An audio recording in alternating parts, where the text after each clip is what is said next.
Mr. Chair, I will question the objectivity of these proceedings if you will not allow me raise these points. Maybe in the plenary this afternoon I will raise it. Go ahead. Mr. Alcantara, you proceed with your ready. Mr. Chair, I wish I can make a few clarificatory questions before we start. But these are prejudicial questions, Mr. Chair. Later. Let's hear first from the principal witness this morning. No, but these are prejudicial questions, Okay, Mr. go Chair. ahead.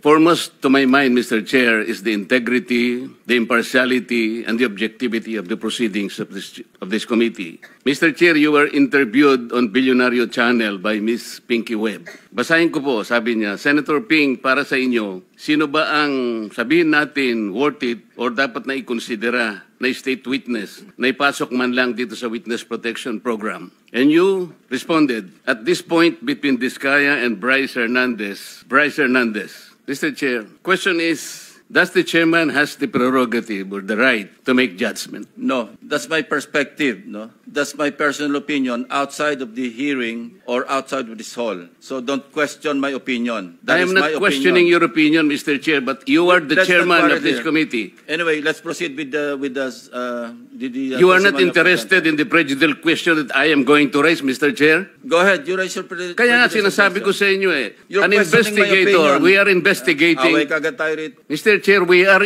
still investigating.